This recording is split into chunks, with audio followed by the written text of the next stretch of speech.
This is John the Baptist was getting swayed.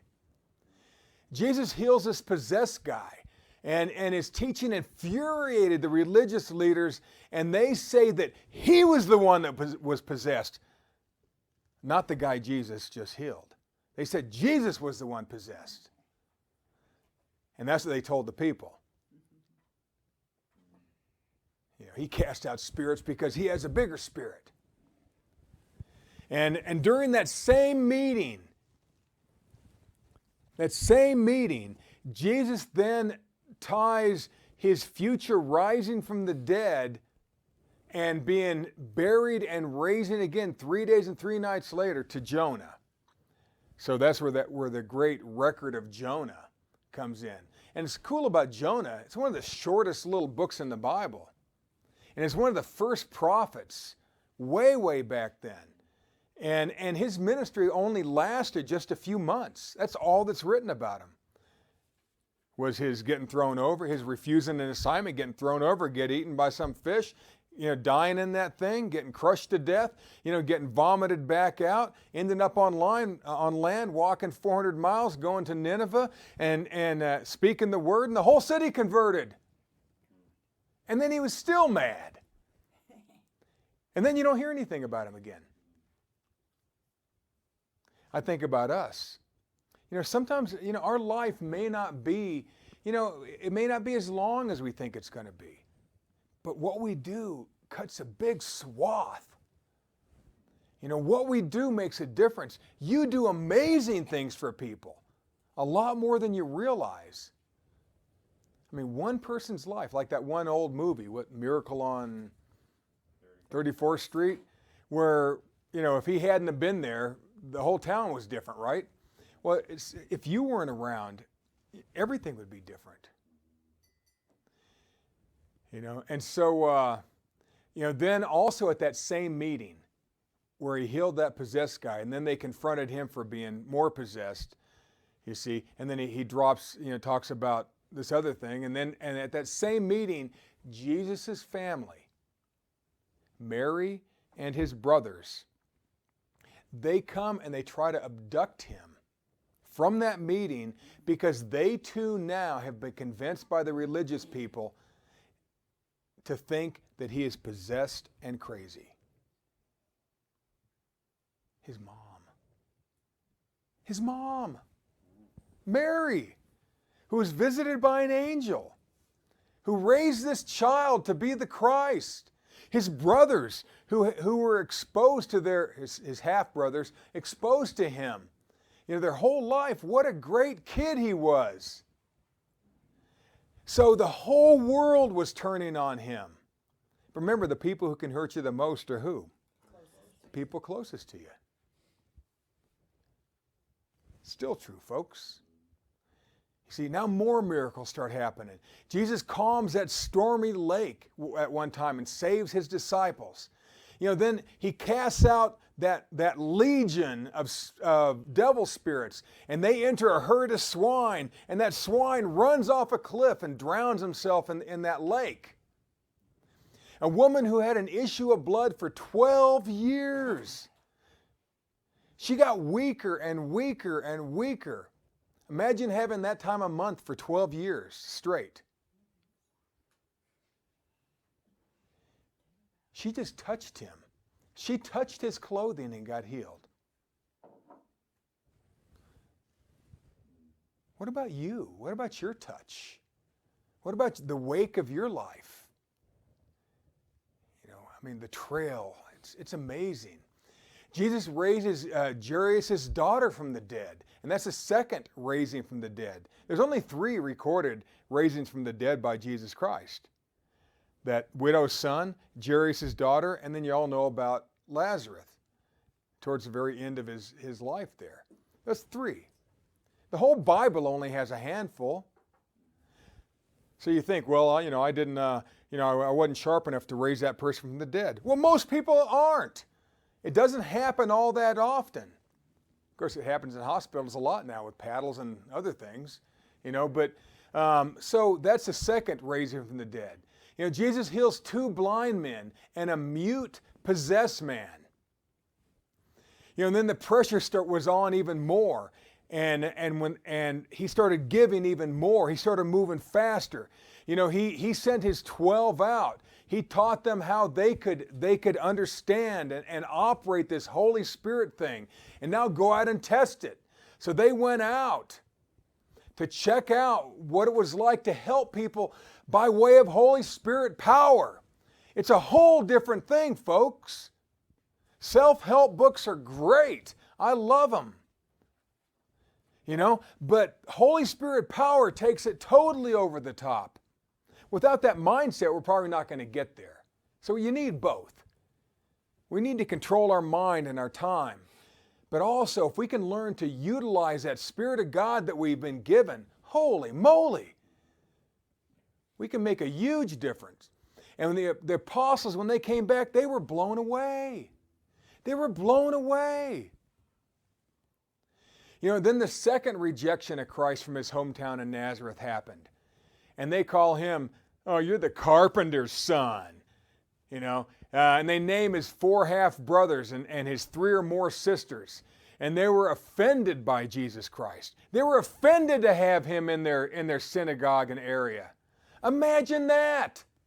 Imagine being rejected by your own family and being rejected by your own town, your own synagogue where you were raised.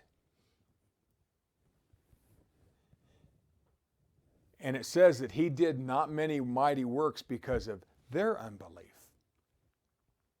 Ever wonder why things don't happen sometimes? It may not be you. Maybe you have all the believing necessary. Sometimes just other people don't want it. And they don't want you. They don't want what you have to offer. You ever tried to force goodwill on people and then they get mad at you? Too many times. Then his cousin John the Baptist gets murdered, gets his head chopped off about that same time. And then Jesus teaches and heals a whole multitude of people at that point. Then he feeds 5,000 men plus women and children, maybe about 10,000 people miraculously with a few pieces of bread and a few fish. Nobody had ever seen anything like that before, except for the manna that appeared every day. I'm sure Jesus thought, if manna can appear every day, then I can feed this group. You've seen things happen. Jesus walks on a storm-tossed sea to save the apostles. Then Peter walks on the water. Then he sinks. Then Jesus saves him again. You see? Then more healings in Gennesaret, or that area of the Sea of Galilee. Then Jesus heals a deaf man. Then many people are healed on a small nearby hill, or they call it a mountain. Now Jesus miraculously, soon after that, he feeds 4,000 men plus women and children, a similar way. Isn't that, and yet there's so many people that think he's just a sorcerer or a magician, or he's possessed out the wazoo. It's craziness. It's amazing what words can do to help, but it's equally amazing what words can do to turn people against people. Politics. The Pharisees then taunt Jesus to do a miracle for them. Come on, magic boy. Do something for us. Make something happen. Pull a rabbit out of a hat. And they were crazy jealous of him because he still had a following. But now the following, they were starting to look around. They were wondering who was watching them following Jesus, because it wasn't getting any easier on them either. Then a blind man is healed in Bethsaida. And then there's more miracles start happening. There's more rejection starts happening. The miracle on the Mount of Transfiguration, which is probably up just northeast of Galilee, when he took Peter and James and John with him. And then they saw him literally change in front of their eyes. And then they walked down together to a whole crowd in that area. Just amazing. And a spirit's cast out of a boy. And once again, Jesus discusses his death and soon after resurrection. Then Jesus miraculously pays the temple tax by having one of his guys go out and fish and pull a coin out of the fish's mouth. And just so you know, the way they fished wasn't like we do. They cast it out, has a hook, and they put bait on there. It was more of a snag. They'd have a bunch of lines out with little hooks on it, and they would reel it back in. They'd pull it back in as fast as they could in hopes that it would snag a fish. And so that's how they would do it if they weren't using a net. It wasn't the same as we do it. And Jesus' own brothers taunt him. Again, his own brothers taunt him to go to Jerusalem where they knew the people wanted to kill him. And even the Bible in John 7:3-8, it says his brothers don't believe in him. They tried to push him into a dangerous situation. It's hard for me to understand that. But people's minds can get manipulated and turned by other people and by religious pressure and political pressure. It's hard. His brothers. Now, the caveat to that is really, we know that a couple of his brothers believed in him. The book of Jude was written by one of his half-brothers. The book of James was written by one of his half-brothers. So Mary was there at the end. But there was a time where they had stopped believing in him. They didn't care if he lived or died, his brothers. You think, how could that be? Well, look what Joseph's brothers did. They threw him in a ditch. They sold him into slavery. It's little Joseph. And he made the best out of the lot life fed him. See, even the lowly Samaritans that we just talked about a few moments ago, they turned and rejected Jesus. And they won't even allow him to stay in their city overnight. It's crazy what happens in a short period of time. And they're not even liked by the Judeans, yet they still got manipulated. Remember, we wrestle not against flesh and blood, but against principalities, against powers, against the rulers of the darkness of this world, against spiritual wickedness in high places, or from on high. See, people are now afraid to talk publicly about Jesus. John 7 says that. So the pressure must be incredible. Imagine being afraid for your own life because you're talking about somebody else. And the general public now says Jesus is possessed and crazy, thinking, and people are out to kill him.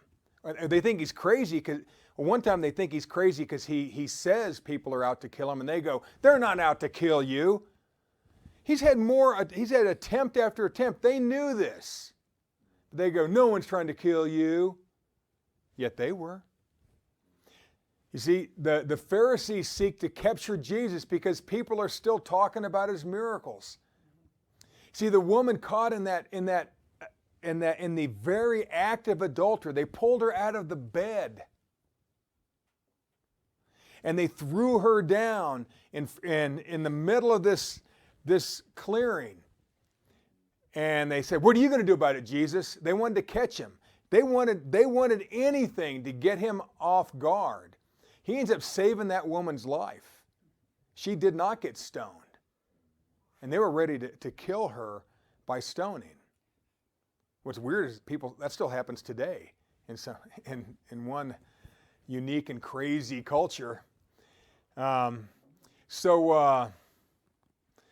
Jesus calls himself the light of the world and says that God is his Father. And that tips it. The Pharisees call him a liar in front of everyone. They lose it at that point. Jesus then heals a man who was born blind. It had never happened on earth. No man of God had ever done that. Healed somebody born blind until that point. And it caused such a stir that the people questioned that man's parents. And they are afraid to admit that this Jesus guy was the guy who actually healed their son. They're afraid to admit it. Their son had never seen. And now he can see. But they're afraid. And the religious leaders then they confront this formerly blind guy. And they try to get him to turn on Jesus. Well, Jesus tracks this guy down and assures him and comforts him. Because people can lose their healing too. You know, Jesus now sends out the 70, like he did the 12, for them to test drive their newfound spiritual abilities. And they were blown away. When they came back, it says Jesus rejoiced with them. And they were amazed that the devils had to obey them, which would mean they have to obey you. But today people don't even believe in that stuff.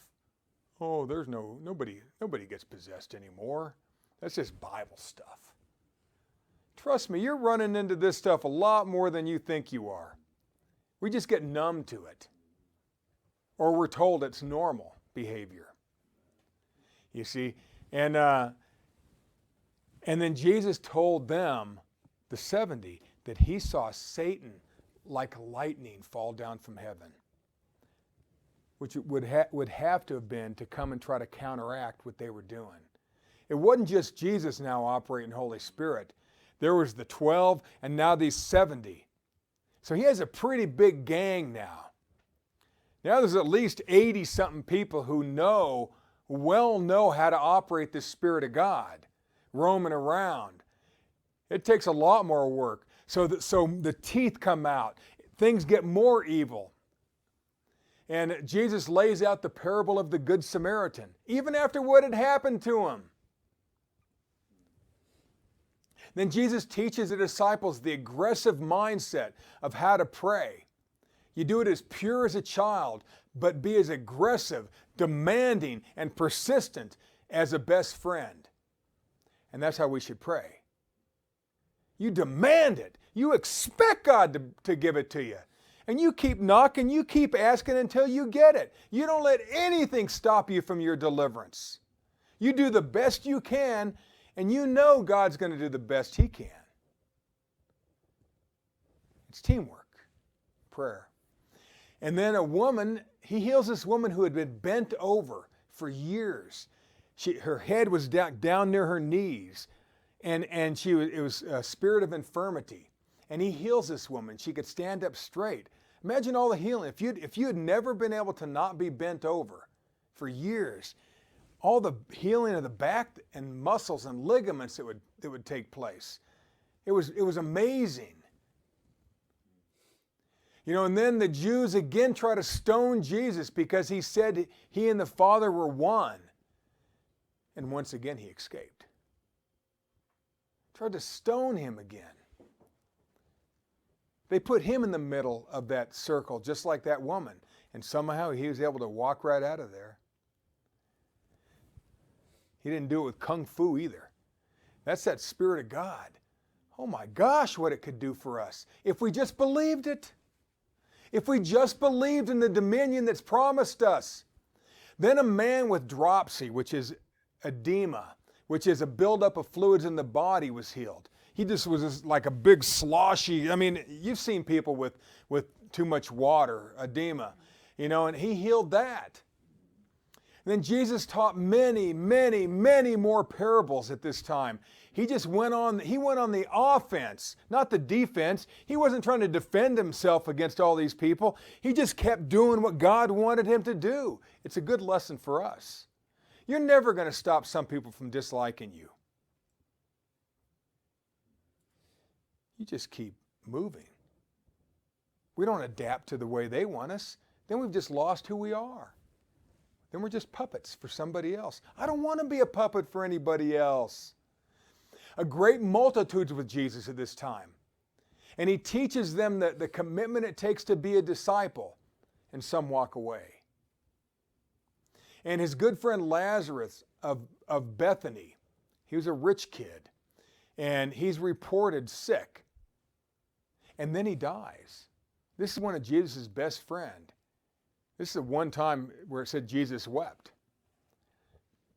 And then this guy's buried. Jesus waits 4 days to go to the grave. Now, if Jesus was up in Galilee, it's a 70-mile walk. There's so many times he walked that 70 miles up, 70 miles back with a group. It doesn't happen fast. It's not a fast walk. You know, then Jesus, he tells them to roll the stone back, and he tells Lazarus to come forth. And he's all in this, it's almost like a mummy. He's just wrapped in these grave clothes with about 100 pounds of ointment wrapped all around it to keep the smell down. You see? And then he comes walking out, you know, stumbling out of this thing, out of that grave, you know, with all these clothes. And Jesus says, you know, unwrap the kid. And it just blew the people's minds in Jerusalem. Now the religious leaders didn't just want to kill Jesus. They plotted to kill Lazarus too. Because there was no denying this one. Too many people saw this, too close to Passover. There was people from all over the known world in Jerusalem at that time. How fast do you think word spread? You ever live in a small town? Oh my gosh, they know what you did before you did it. You know, 10 lepers, outcasts of society, people who weren't even allowed inside of the city, they're healed. And one of them goes back and thanks Jesus. And Jesus again travels with this growing entourage. And he goes, he'd left from where he'd walked from Jerusalem area where Lazarus was back up to Capernaum, to above the Sea of Galilee where he hung out most times. And now he walks, now everybody, his mom, John the apostle's mom, all these disciples, this huge, the most committed people to him, they walked that 70-mile trip to the east side of the Jordan River in an area called Perea, because it's flat. It's easier with a large group than going over the mountains, you know, which they did at times too. And so he walks past the place where he first received Holy Spirit. You know, and then he predicts and tells everybody of his impending death and torture that's going to happen when they get to Jerusalem.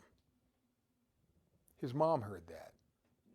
His disciples heard it again. Now things are starting to get real. Don't you think they knew about the hate?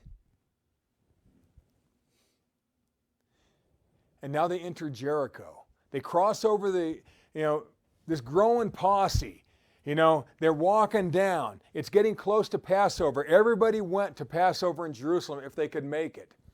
And now they walk this flat route. Now they cross over the Jordan at the exact spot that Moses had the children of Israel cross over it when they took the promised land. The day that the manna stopped was the day they crossed over the Jordan into the promised land.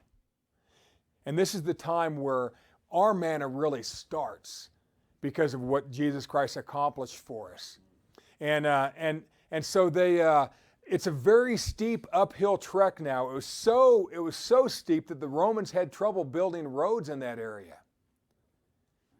And they were good at building roads. And Jericho, where they were walking up to, just a few miles from the Jordan River, it's all uphill. And Jericho is a whole different ecosystem than Jerusalem. Jerusalem's real high. It's up there a ways. And this is Jericho's below sea level. And so it's tropical, it's hot. And the Romans have their winter homes there. You know, if they were in Jerusalem, they don't want to be in that temperature. They'd rather be in this more tropical. And so they're walking up to this thing. This is also the area where the guy named Gideon, he walked around those walls a certain number of times, and they lit their little lamps and broke something, and the walls came down, but it was built right on a fault. So probably a little earthquake happened right at that exact instant, and that God knew it was going to happen, told them to do it at that time. They're like, what the heck? You know, walls fall down, they go in and take that city over. That was many years before then. So right after Jesus told them he was about to be tortured and put to death, 4 blind guys are about to be healed on Jesus and his group's trip through Jericho. And the first one happened right as they were entering Jericho at the eastern entrance. And this healing woke up the town. And Jesus' large and now more animated group walks through the city, and people begin to flood into the streets. And now they walk all the way through Jericho, this town, which wasn't huge, but it was said to have about 100,000 people at that time. And they get to the other side of that town, and now so one blind guy just got healed. Now they get to the other side. There's another blind guy there. He heard what had happened. He starts screaming like crazy, to where his voice is cracking. This is blind Bartimaeus, you see. And then Jesus said, "What do you want?" He goes, "I want to see." And he goes, "Then see." And he gets healed. Now there's 2 guys that hadn't been able to see for who knows how long. And now they're walking with the crowd. And they're on their way, the road. It's like 17, 18 miles from there to Jerusalem. And now they just keep walking. And it's still going uphill. It's uphill all the way to Jerusalem. And then all of a sudden there's 2 more blind guys on the upper west side. These 2 guys were together. These 2 weren't begging, so they probably came from a more wealthy family. And these 2 guys start screaming like the other ones did. They too get healed. 4 blind guys get healed.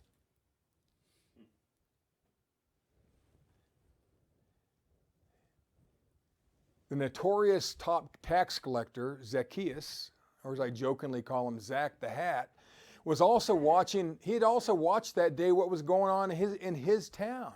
That was his turf. But he was so impressed, so amazed by this guy, Jesus. He knew who he was.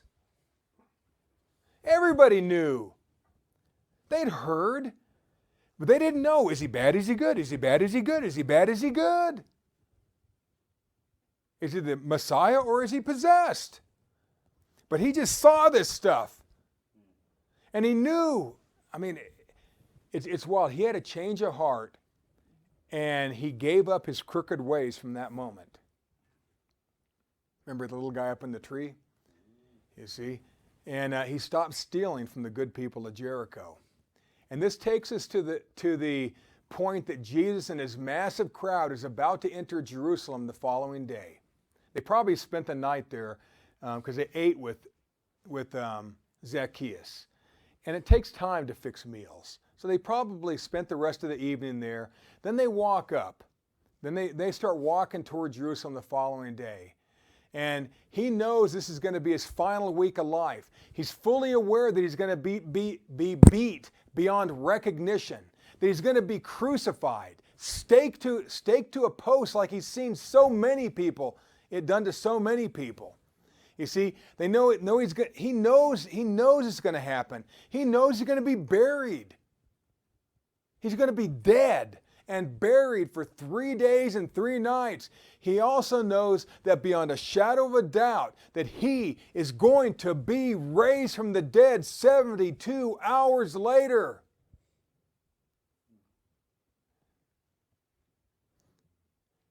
We're going to be raised someday, folks. It may not be 72 hours after you die, but the next thought that you have is going to be the gathering together, the face of Jesus Christ and people who love you. It's going to be an amazing time. You know, it's our hope. He went through it. It kept him going, knowing that he was going to get up. That's how he could just keep doing this stuff. Imagine going to your punishment like that, just walking into it, into a meat grinder. You know, Jesus' story is far from over, and our story is still being written. And Jesus' life was so full, so interesting, so awesome, so powerful, so flat out miraculous that we're just given the necessary portion of that story. But it's enough, folks. It's enough so that we can do the things that he did, so that we can live the life that we dream of. We can have the things we want to have. We can go the places we want to go. We can do the things we need to do. You can fulfill who you are because of the word that you know and the Spirit of God and the people you hang around. You know, we can do the same works and even greater works than he and his disciples manifested. And they were amazing. And they were amazed at themselves. I want to be amazed at myself. I want to be amazed at you. You know, John 14:11 through 14 from the Voice says, "Accept these truths. I am in the Father, and the Father in me. If you have trouble believing based on my words, believe because of the things I've done. I tell you the truth. Whoever believes in me will be able to do what I have done. But they will do even greater things, because I will return to be with the Father. Whatever you ask for in my name, I will do it, so that the Father will get the glory from the Son." Let me say it again. If you ask for anything in my name, I will do it. That's a pretty good promise there, isn't it? See, you and I can do the same works and even greater works than Jesus did because of what he accomplished for us and because of the gift of this new version of Holy Spirit that's been placed within each of us. Let's put in the incremental daily work that it takes to walk with love. And let's believe to walk with spiritual power. And then we too will have a life that most Christians only read about. God bless.